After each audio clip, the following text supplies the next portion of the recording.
자, 오늘 새로운 반주자 한 명 환영하고 시작을 하겠습니다. 너무 잘 쳤죠? 자, 우리 재영이 함께 박수로 격려해 주시겠습니다. 너무 잘하셨어. 저보다 훨씬 잘 칩니다. 우리 옆에 분들에게 주님의 이름으로 사랑합니다. 함께 고백하겠습니다. 우리 한 번 더 하겠습니다. 우리 앞에 뒤에 분들에게 정말 보고 싶었습니다. 한 번 더 하겠습니다. 정말 보고 싶었습니다. 보고 싶은 얼굴들이 새로운 얼굴들이 나오면 더 좋아요. 그리고 뵙던 분들도 더 좋고요. 자, 감사합니다. 제가 오늘 주제는 복인데 제가 이 신앙생활하면서 복이라는 단어 때문에 고민을 많이 했었어요. 자, 어렸을 적 교회 다닐 때는 예수님 잘 믿으면 집도 잘 살고 하는 일도 잘 되고 결국 큰 부자가 된다는 설교를 많이 들었어요. 그런데 저희 부모님이 교회 봉사를 정말 열심히 하셨어요. 어렸을 때는 집에 잘 안 오셨어요. 교회만 계셔갖고. 기도도 열심히 하시고 기도회 하면 안 빠지시죠. 직분도 열심히 감당하셨어요. 근데 저희 집은 많이 어려웠습니다. 저희 아버지가 잘못하지도 않았는데 작은 아버지 보증을 서주셨다가 작은 아버지가 망했어요. 그래서 그것 때문에 집이 어려워지고 저는 학원도 못 다니고 힘들어하는 부모님의 모습을 보았습니다. 그때 중고등학교 때 제가 기도를 열심히 할 때였어요. 진짜 재영이 나이 많을 때 막 할 때. 근데 신앙에 의문이 드는 거예요. 설교를 열심히 듣고 자, 기도 열심히 하면 만사형통합니다. 복을 받은 얘기들을 많이 듣는데 왜 우리 부모님은 열심히 하는 것 같은데 우리 집에는 왜 이렇게 어려움이 있어야 되냐. 자, 이런 고민이 어떤 누구도 대답을 해주지 못했습니다. 그저 세상적으로 잘 되고 돈이 많으면 믿음이 좋아서 그렇게 된 것이고 힘들고 어려우면 기도가 부족해서 뭔가 부족해서 힘들어서 그냥 좀 그렇게 된 것으로 설명하는 분들은 많았는데 그 이상의 답을 내주신 분들은 없었어요. 자, 그렇게 해결되지 않는 고민을 가지고 대학을 갔어요. 제가 무슨 과를 갔을까요? 신학과를 갔죠. 자, 소위 좀 깨어있다는 선배들이 이런 얘기를 했어요. 1학년 저를 붙잡고 자, 파릇파릇한 야, 기복신앙은 잘못된 거야 이렇게 딱 붙잡고 선언을 해버렸어요. 개인의 복을 위해 신앙생활 하다 보니 한국교회가 이렇게 이기적이고 행함이 없는 자기만 잘 되면 하나님께 응답받았다고 생각하는 신앙이 되었다고 막 비판을 하면서 1시간, 2시간 이렇게 말하는 선배들이 있었습니다. 근데 문제는 제가 어렸을 때 들었던 신앙과 이런 비판을 들으니까 혼란이 오기 시작했습니다. 선배들이 하나님을 내가 원하는 복을 받기 위해 믿는 것은 잘못된 것이라고 말을 했는데 하나님을 내 욕심을 이루는 도구가 아니라고 말을 했는데 듣고 보니까 그 말이 맞는 것 같아요. 그리고 제가 가지고 있던 고민을 해결해 주는 것 같아요. 자, 그래서 그 말을 듣고 제가 기도하기 시작했습니다. 그래서 제가 원하는 것들 다 내려놓고 자, 교회, 가정, 선교와 세계 평화, 북한 선교, 하나님의 일만 이루어지기 위해 기도를 해봤어요. 그랬더니 결과가 어떻게 됐을까요? 여기에도 문제가 있어요. 무슨 문제냐면 이게 이론적으로 맞고 이상적으로 맞는데 제 기도가 자꾸 뜬구름 잡는 것 같은 거예요. 저 가슴에 와닿질 않아요. 막 간절해지지가 않고 저랑은 큰 상관없는 남의 일을 위해 기도하는 것 같은 그런 느낌이 들었습니다. 그러니까 기도를 해도 뭔가 간절함이 없고 뭔가 이렇게 계속 제가 건조해지는 듯한 느낌이 계속 들었어요. 그러니까 그렇게 기도하다 보니까 제 기도를 하면 막 간절하게 계속 기도를 하잖아요. 근데 이게 세계 평화, 북한 막 이렇게 기도하다 보면 몇 마디 기도하고 나면 할 말이 더 이상 없는 거예요. 자, 그 이후로도 저는 이 복이라는 것과 많은 씨름을 했습니다. 복을 바라고 신앙생활을 하는 것은 뭔가 틀린 생활 같고 그렇다고 개인의 생활을 빼놓고 개인의 복을 빼놓고 신앙생활 하자니 신앙생활이 이론적으로 흘러가고 건조해졌습니다. 아마 이 설교를 들으시는 분들 중에는 무슨 말이야, 신앙생활을 하면 복 받아야지, 재물의 복, 건강의 복, 인생의 복 다 받아야지 말씀하시는 분들이 계시는가 하면 또 반대로 기복신앙은 잘못된 것이다 라는 말을 들어보시고 복을 위해 신앙생활을 하는 것은 안 좋은 것이다 라고 생각하는 분들이 계실 겁니다. 뭐가 맞을까요? 자, 오늘 이걸 가지고 한번 이야기를 해보려고 합니다. 오늘 본문에도 영락없이 복이라는 글자가 등장해요. 마태복음 5장 3절 우리 다시 한번 읽어보겠습니다. 읽겠습니다. 시작. 심령이 가난한 자는 복이 있나니 천국이 그들의 것임이요. 자, 예수님이 산에 올라가셨어요. 그래 올라가니까 수많은 무리들이 예수님을 따라갔어요. 그리고 그 앞에 제자들이 예수님께 나왔어요. 그들에게 처음으로 가르친 말씀이 오늘 이 말씀이에요. 심령이 가난한 자는 복이 있다. 마태복음을 읽으시면 아시겠지만 예수님은 마태복음 5장에 와서야 진짜로 가르침을 시작해요. 4장까지는 회개하라 천국이 가까이 왔다, 그리고 제자들을 선택하시는 장면이 나와요. 그리고 이제 5장부터 본격적으로 가르치기 시작합니다. 그리고 이 첫 번째 가르침이 복의 선포예요. 자, 그러니까 여기서 첫 번째로 제가 말씀드릴 수 있는 것은 하나님 앞에서 하나님이 말씀하시는 복이라는 것은 절대 부정적이고 잘못된 게 아니라는 거예요. 그렇다면 예수님이 선포하시는 복은 대체 어떤 복인지 함께 살펴보려 그래요. 이 복이 어떤 복인지 알기 위해서 먼저 예수님의 가르침을 듣는 제자들과 무리가 누구였는지 살펴보아야 해요. 우리 마태복음 4장 18절, 지난주 본 말씀인데 우리 함께 읽어보겠습니다. 시작. 갈릴리 해변에 다니시다가 두 형제 곧 베드로라 하는 시몬과 그의 형제 안드레가 바다에 금을 던지는 것을 보시니 그들은 어부라. 뭐라고요? 그들은 어부였어요. 이 어부라는 사람이, 지금 시대에는 어부도 고등학교 나오죠. 자, 예전에는 어부 고등학교 안 나왔어요. 그러니까 교육이라는 걸 받지 못하는 낮은 신분의 사람들이었어요. 그 사람들이 예수님이 보여주신 천국의 비전을, 사람을 낚는 게 천국의 비전이잖아요. 그렇죠? 우리 지난주 내 양을 먹이는 게 천국의 비전이잖아요. 그것을 보고 예수님 따라갔습니다. 자, 그렇다면 무리들이 누구인지 한번 살펴보겠습니다. 마태복음 4장 23절 24절입니다. 우리 함께 읽어보겠습니다. 시작.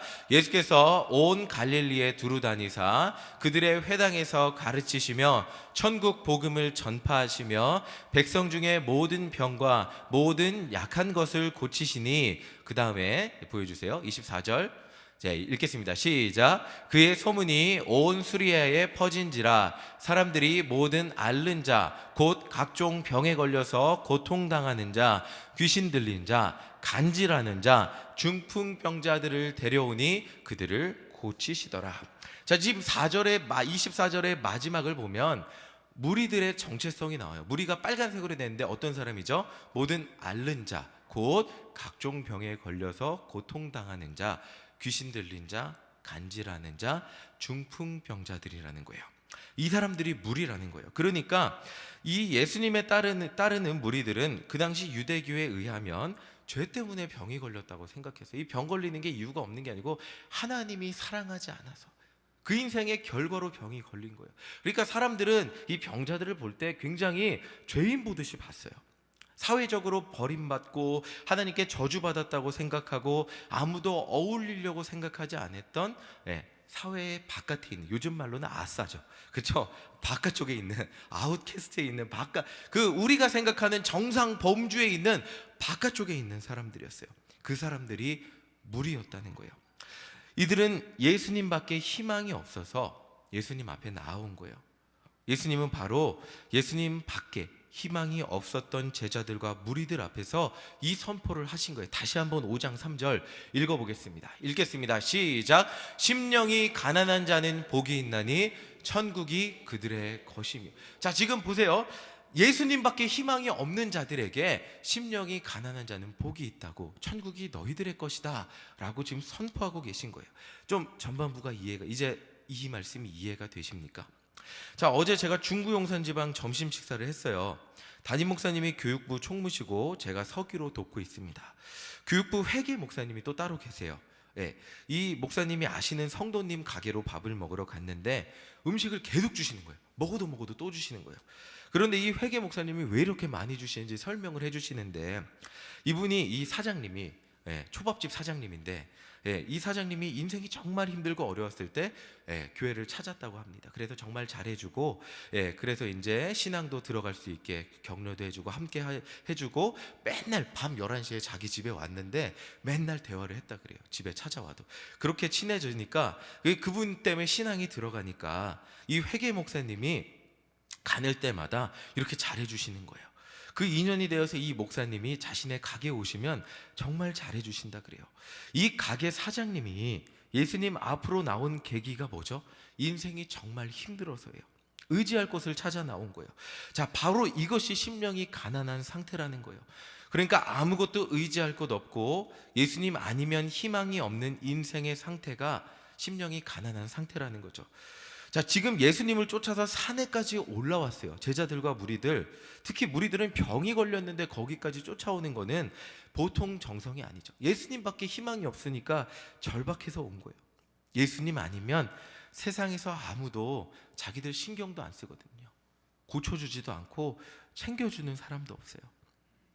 그래서 예수님밖에 희망이 없었습니다. 이 사람들은 마음이 정말 텅텅 비어 있었어요. 자, 바로 그 상태가 심령이 가난한 사람이라는 거죠. 자, 바로 이렇게 심령이 가난한 사람들이 복이 있다는 거예요. 그 이유는 천국이 그들의 것이기 때문이에요. 자, 근데 정말 신기하게도 예수님 이렇게 말씀하지 않으세요. 자, 우리의 보통 생각은 이렇게 얘기할 수 있어요. 40년 신앙생활 한 사람들은 복이 있다. 천국이 그들의 것이며. 야, 내가 그래도 신앙의 연수가 있는데, 그렇죠? 재물이 많은 사람들은 복이 있다. 천국이 그들의 것이며 라고 말씀하지 않으세요.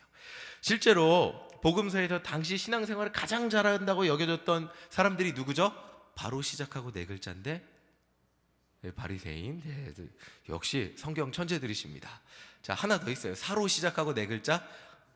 네, 사두개인. 자, 굉장히 성경을 잘 아시는데. 자, 근데 이 사람들 예수님이 좋아했을까요? 질책하셨을까요? 질책했잖아요. 그 이유는 지난주 금요일에도 말씀드렸듯이 천국은 예수님을 영접하고 그 심령 안에 일어나는 변화로 찾아오는 삶의 변화인데 그들은 예수님이 필요 없다고 생각했기 때문이에요. 자, 다시 말해 천국은 예수님을 구원자로 인정하는 사람들에게만 찾아오는 세상이에요. 자, 그렇다면 이 모든 것을 적용해서 오늘 말씀 다시 보겠습니다. 5장 3절입니다.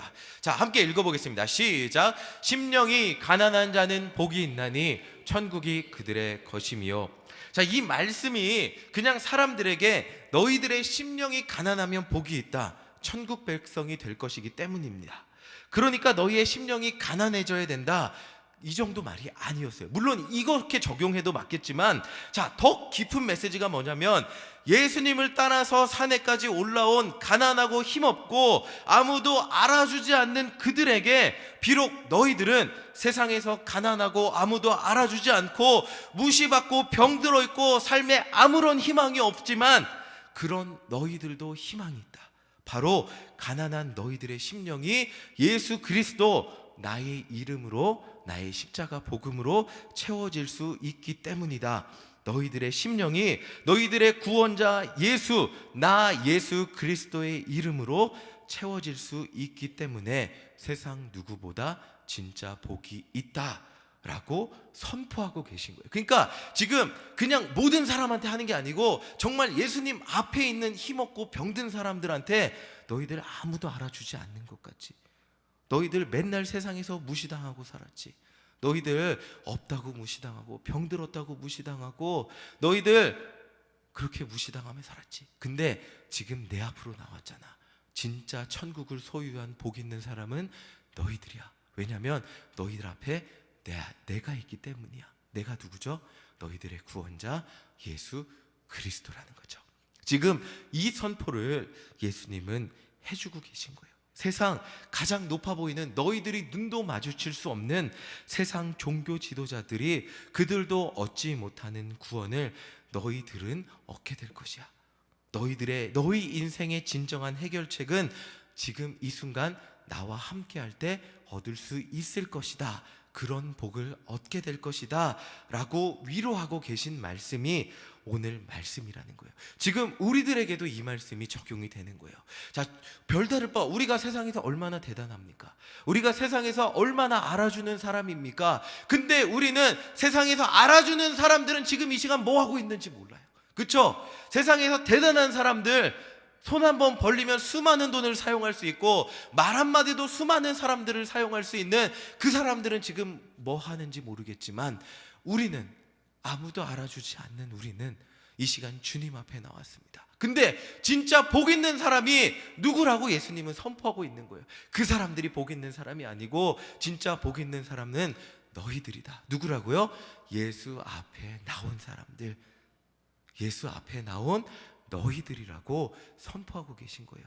누가 복 있는 사람들이라고요? 예수 앞에 나온 저란 말이에요. 예수 앞에 나온 누구라고요? 나라는 거예요. 자, 우리 옆에 분들에게 한번 이렇게 인사해 보겠습니다. 우리 권사님이 복 있는 사람이십니다. 함께 인사해 보겠습니다.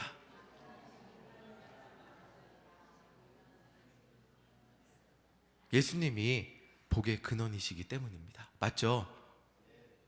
그 믿음을 예수님은 우리들에게, 그리고 무리들에게 선포하고 계신 거예요. 자, 아까 제가 설교 서두에서 고민을 말씀드렸어요. 이 이론적인 고민은 먹고 살만할 때 하는 거예요.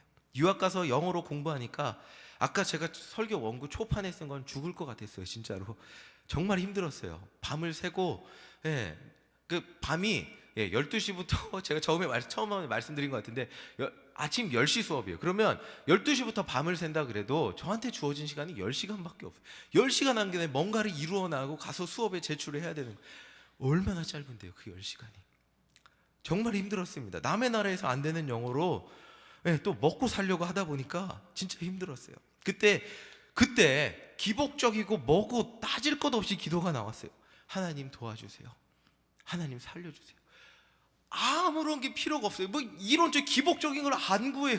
당장 살아야 되는데, 전기가 끊기면 안 되는데, 당장 개척교회 교인이 한 명이 아쉬운데 나와야 되는데 무슨 기복적이고 뭐 따질 게 뭐가 있어요. 저만 믿고 미국까지 따라온 아내 굶기지 않게 해주세요. 아이 태어났는데 아이 책임지게 해주세요. 제가 살면서 가장 간절히 기도했던 순간이 미국이에요. 예수님 아니면 답이 없어요. 매달리지 않으면 답이 없었어요. 그렇게 낮아지고 예수님 앞에 간절히 매달리는 저 같은 사람에게 예수님은 오늘 본문을 통해서 말씀하고 계신 거예요. 너희 처지가 비참해 보여도 내 앞에 나온 너희들은 진짜 참 복이 있다. 너희들은 지금 이 순간 내가 간절히 필요하지 않니? 결국 나를 구원자로 영접할 것이기 때문이다. 그런 너희들에게 인생의 고민을 넘어서는 천국이 임할 것이라는 약속을 하시는 것이 오늘 본문이에요. 우리 누가복음 지난주 살펴보았듯이, 자, 베드로한테는 인생의 고민이 있었어요. 그게 뭐죠? 물고기 많이 잡는 거예요. 자, 물고기 많이 잡으니까 베드로가 어떻게 했어요? 주여 나는 죄인이로소이다, 나를 떠나소서 하잖아요. 인생의 고민을 뛰어넘는 비전을, 천국의 비전을 봤어요. 그게 뭐죠? 사람을 낚는 어부가 된 거예요. 그렇게 되는 거예요. 그것이 천국이 임할 것이라는 약속이 오늘 본문에 지금 우리에게 말씀해 주는 것이에요. 믿음 생활은 이론이 아니에요. 신앙은 철학이 아니죠. 우리의 신앙 생활은 살아계신 하나님이 이 순간도 우리를 구원하시고 동행하시고 인도하시는 실제라는 거예요. 오늘도 제가 성경 인물 한 명을 살펴보려고 그래요. 그 사람은 야곱이에요. 우리가 수요일날 목사님 말씀을 통해 그렇게 야곱이 정말 가정을 망치고 도망쳤어도 두려워하지 말라고 위로하시는 주님의 말씀을 들었는데, 자, 이 야곱은 정말 자기가 원하는 복을 받기 위해 수단과 방법을 가리지 않고 한평생 노력했던 사람이에요. 그런 야곱이 삼촌 집에서 정말 갖은 고생을 하죠. 이런 고생을 하다 많은 고생을 했어요. 그래도 하나님이 보호하사 약속을 지켜주셔서 긴 세월이 흘러 자녀도 낳고 많은 재산을 가지고 자신을 죽이려던 형이 있는 고향으로 돌아오게 됐어요. 자, 근데 아직도 형과 감정이 해결됐을까요? 안 됐을까요? 안 됐어요. 자, 이제 세월이 약이라 그러는데 세월이 약이 됐을까요? 안 됐을까요? 됐을까요? 안 됐을까요? 안 됐어요. 형과의 과거의 감정이 해결되지 않은 상태에서 야곱은 이제 정말 늦은 순간 화해의 메시지를 보내요. 그게 야곱이 진짜 미안한지 모르겠어요. 그냥 돌아가야 되니까 보낸 것 같아요, 제가 판단할 땐. 그런데 이런 전갈이 와요. 창세기 32장 6절입니다. 자, 함께 읽어보겠습니다. 시작. 사자들이 야곱에게 돌아와 이르되 우리가 주인의 형 에서에게 이른즉 그가 400명을 거느리고 주인을 만나려고 오더이다. 자, 이게 결국엔 좋은 결과였지만 그때부터 야곱은 하나님이 자신을 지켜준다고 했던 약속은 잊어버리고 두려움에 빠지기 시작했어요. 두려움이 점점 커져서 야곱을 잡아먹는 장면을 보게 돼요. 근데 그때도 야곱은 머리를 써요. 재산은 둘로 나눠요. 그래서 형이 1번 재산을 치면 2번은 건질 수 있으니까 하나라도 건지자. 머리가 진짜 좋아요, 야곱은. 자, 그리고 하나님께 기도하고 또 머리를 써요. 선물을 3번에 나눠 보내요. 한 번에 큰 선물 주면 형이 좋아하겠지만 그게 아니고 첫 번째 받았을 때 형이 야 야곱 이랬다가 두 번째 받으면 야곱 이러다가 세 번째 받으면 아 그래 야곱 이러는 이걸 말한 거예요. 머리 진짜 좋지 않아요 야곱이? 처세술의 왕인 것 같아요 야곱은. 자 이렇게 그리고 새벽에 일어나서 이제 아내와 아들을 먼저 강을 건너. 그래도 아들과 아내는 이제 살리려고 했던 것 같아요. 강을 건너게 하고 야곱은 밤새 한 사람과 씨름을 해요. 이 씨름을 했다는 표현은 밤새 이 사람을 놓지 않았다는 거예요. 야곱은 이 사람을 밤새 붙잡고 이렇게 말을 해요. 26절 함께 읽어보겠습니다. 시작. 그가 이르되 날이 새려하니 나로 가게 하라. 야곱이 이르되 당신이 내게 축복하지 아니하면 가게 하지 아니하겠나이다. 자, 형 에서라면 싸움을 잘했어요. 에서는 야곱은 싸움 못했죠. 자신과 자신의 가족 400명이라면 다 죽여버릴 수 있는 거예요. 자, 그 상황에서 여러 가지 방법을 머리를 썼지만 두려움은 사라지지 않았죠. 불안한 마음은 어쩔 수 없었어요. 그때 야곱은 하나님을 붙잡고 불안하니까 하나님이라도 붙잡지 않으면 도저히 살 수가 막 불안한 마음이 해결이 되지 않는 거예요. 밤새 놓지 않고 살려달라고 간청. 이게 씨름했다는 거예요. 살려주세요. 우리 그러잖아요. 정말 인생의 절벽이 왔을 때 기복신앙이니 뭐니 그거 필요 없죠. 살려주세요 하나님. 살려주세요. 나 지금 하나님이 살려주지 않으면 끝장납니다. 더 이상 갈 곳이 없습니다. 살려주세요. 야곱은 거기까지 온 거예요. 살려주세요. 살려주세요. 내가 삼촌 집에 가서 어떻게 이 고생을 하고 가족까지 이루고 여기 왔는데 형 한 방에 나 다 끝납니다. 하나님 나 좀 살려주세요. 그렇게 밤새 놓지 하나님 놓지 않고 살려달라고 한 거예요. 자, 수단과 방법이라면 누구보다 수완이 좋았던 야곱이 결국 최후의 순간에 자기 머리로도 두려움이 사라지지 않으니까 하나님 살려주세요 붙잡게 된 거예요. 자, 야곱이 한평생 그렇게 원하던 말씀 다시 한번 보여주세요. 그 말씀. 자, 보세요. 뭐라고요? 당신이 내게 축복하지 아니하면 이러죠. 복 달라고 기도합니다. 복 달라고 간절히 기도해요. 근데 그렇게 원하던 복이 뭔지 아세요? 형이랑 화해하는 거예요.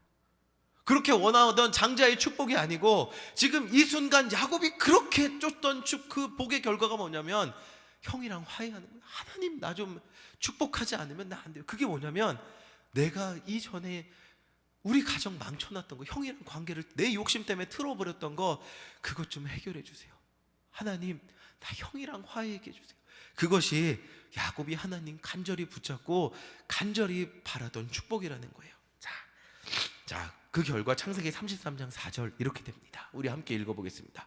함께 읽겠습니다. 시작. 에서가 달려와서 그를 맞이하여 안고 목을 어금 맞추어 그와 입 맞추고 서로 우니라. 그렇죠? 하나님께 간절히 붙잡고 씨름했을 때 결국 야곱이 이겼다 그러잖아요. 하나님께 응답받았다는 얘기예요. 하나님 살려주세요 하니까 하나님이 응답해줬고 그 결과가 어떻게 됐죠? 에서 형과 화해했습니다. 이것이 축복이라는 거예요.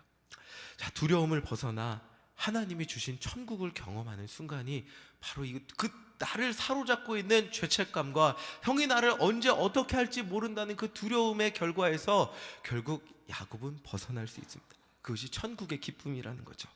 이제 야곱은 하나님이 약속하신 땅으로 돌아와 이스라엘 12지파의 조상이 되었죠. 자, 말씀을 정리하며 기복주의 신앙이냐 아니냐가 중요한 것이 아니라고 말씀드리고 싶습니다. 중요한 것은 내 삶에 지금 여러분들이 앉아있는 이 자리 이 순간에 예수님이 간절히 필요하십니까? 아닙니까? 라는 말씀을 드리고 싶은 것입니다. 오늘 이 자리에 계신 여러분들 정말 예수님 만나기 원하십니까? 오늘도 여러분들 한숨 쉬게 하고 여러분들 가슴 답답하게 한 그 인생의 사건들의 진정한 해결책이 예수님이라고 믿으십니까? 예수님 따라서 정말 힘든 몸 이끌고 산 위에 올라갈 그 열심이 있으십니까? 간절함이 있으십니까? 그 사람들에게 예수님은 오늘도 선포하십니다. 심령이 가난한 자는 복이 있나니 천국이 너희들의 것이다. 그 가난한 심령으로 이 자리에 앉아 계신다면 여러분들은 이 자리에 기도할 때 천국을 경험하는 복 있는 분들이 되실 것입니다. 오늘 예수 그리스도께서 여러분들 가운데 함께 하실 것이고 여러분들 가운데 기도하는 가운데 천국이 임할 것이기 때문입니다. 야곱과 같이 주님 나를 붙들어 주세요 라고 간절히 기도하는 우리 모두가 되시기를 간절히 소망합니다. 자, 제가 이제 마지막 말씀드리고 마칠 건데, 얼마 전에 제가 오후 예배 때 유초동부 수련회 다녀온 얘기를 했어요. 설교하면서 27명 왔다고. 너무 좋잖아요, 그쵸? 너무 좋았어요. 의자 부족했어요. 우와, 27명 오잖아요. 설교가 힘들어요. 애들이 바글바글은 아닌데 한 50명 와야 제가 이렇게 자랑하는데, 자, 오전 100명 올 줄 믿습니다. 일신교회 있을 동안. 믿음 가지고 해야죠, 그쵸? 자, 일신교회는 1000명 넘고, 아멘. 자, 같이, 그 설교한 주, 그리고 그 설교한 주가, 명절 때문에 13명 왔다고 말씀드렸어요. 근데 지난주 코로나 바이러스 때문에 9명 왔어요. 자, 제가 일신교회 오고 아무리 힘들어도 10명 안 온 적 없어요. 아무리 애들이 떨어져도 이 숫자를 10명 밑으로 내려간 적이 없어요. 지금까지 가장 적은 인원이 왔어요. 아이들과 부모님께 너무 답답하잖아요. 주일 저녁에 제가 연락하고 선생님들한테 연락하고 아이들하고 부모님들한테 할 수 있는 연락은 다 해봤어요. 코로나 바이러스 때문에 라고 하는데 정말 무력감을 느꼈어요. 제가 하나님, 이렇게 제가 무기력해도 되나요? 너무너무 큰 무력감을 느꼈습니다. 말씀을 보면 질병을 고치는 예수님이라는데, 저는 이 질병 앞에서 아이들이 오지 못하는 것을 어떻게 변화시킬 단 하나의 힘도 없었어요. 교회 왔다가 아이들 어떻게 되면 어떡해요? 정말 답답한 마음에 지난 한 주에 기도할 수밖에 없었어요. 방법이 없어요. 방법이 없잖아요. 나오라고는 해요. 그러니까 부모님들 좀 미안한지 다음 주에는 꼭 데리고 갈게요 하세요. 이번 주는 코로나 바이러스 때문인데 다음 주는 코로나 바이러스가 사라지나 봐요. 다음 주는 데리고 오신대요. 자, 이 말 저는 믿음으로 믿고 기도합니다. 지금 다음 주에는 20명 넘을 거예요. 믿음으로 기도해요. 자, 근데 방법이 없어요. 이 코로나 바이러스라는 전염병 앞에서 기도하는 것밖에 없어요. 저도 이 순간, 오늘 밤에도 제가 기도할 건데 방법이 없어요. 예수님밖에 희망이 없어요. 자, 한 명 학생한테 이렇게 전화했는데 할머니가 가지 말라 그랬대요. 그리고 다른 분한테 전해드렸어요. 할머니가 전화하는데 옆에서 가지 말라고 소리 지른다고. 기도밖에 없는 거예요. 자, 지금 이 상황에서 유초등부를 위해서 할 수 있는 일은 기도밖에 없음을 깨닫습니다. 간절히 예수님에게만 희망이 있다고 여기고 예수님을 붙잡는 사람은 천국이 우리 가운데 임할 것입니다. 자, 코로나 바이러스가 아무리 강력해도, 자, 아무리 인생의 하늘이 무너지는 상황이 발생해도 그런 사람들이 예수님 앞에 온 거예요, 오늘 말씀은. 그리고 그런 사람들에게 예수님은 너희들은 복이 있다. 왜냐하면 지금 너희들은 세상의 모든 방법 다 해봤는데 안 되고 나밖에 희망이 없기 때문이다 라고 말씀해 주시기 때문에, 저는 이것을 믿으며 이번 주 오늘 밤 유초등을 위해서 간절히 기도합니다. 오늘 우리는 각자 개인의 간절한 기도 제목을 가지고 기도할 것입니다. 근데 그때 조건이 있어요. 뭐냐면 진짜 예수님만 여러분들의 해결책이십니까? 진짜 다른 거 해결책 있지 않아요? 다른 방법도 있잖아요. 사람도 재물도 다른 방법이 먼저, 그 방법이 잘 돼서 해결되게 해주세요가 아니고 가장 근원적인 해결책, 예수님 해결해 주세요. 예수님 나의 인생을 붙들어 주세요. 예수님, 주님밖에 없습니다. 예수님, 이 순간 내 마음이 주님 때문에, 주님 만나기 위해 간절해지게 해주세요 라는 그 외침이 우리 안에 먼저 있어야 한다는 것입니다. 오늘 이 간절한 외침이 기도하는 가운데 저와 여러분 가운데 있기를 간절히 소망합니다. 예수님 간절히 붙들어 주시기를 소망합니다. 이 이후에 복음서에 보시잖아요. 어떤 사람들이 치료받으셨죠? 다 알고 있죠? 어떤 사람들이 치료받았어요? 간절한 사람, 예수님 찾기 위해 소리 지르는 사람, 옷자락이라도 잡는 사람, 그리고 명이라도 하면 고침받을 거라고 믿는 사람. 자, 그 안에는 예수님이 나를 고쳐주실 수 있다는, 예수님이 내 인생의 첫 번째 해결책이라는 간절함과 믿음이 있었습니다. 자, 이게 너무나 신앙의 기초인데 우리는 신앙생활 하다 보면 이것을 놓치고 하나님 재물이 많아서 해결되게 해주세요. 하나님 사람이 와서 해결되게 해주세요. 이런 고백을 하게 됩니다. 그러나 이것이 아니라 하나님의 방법으로 해결되게 해주세요. 기도할 때 재물로 해결되게 해주시고 만남으로 해결되게 해주시고 우리가 생각하지 못하는 하나님의 수많은 방법으로 해결되는 역사가 일어나게 될 줄 믿습니다. 그때서야 우리는 뭐라고 고백하냐면 주님이 하셨습니다 라고 고백할 수 있는 것입니다. 오늘 우리의 입술에 기도하고 주님이 하셨습니다 라고 고백하는 우리 모든 성도가 되시기를 간절히 소망합니다.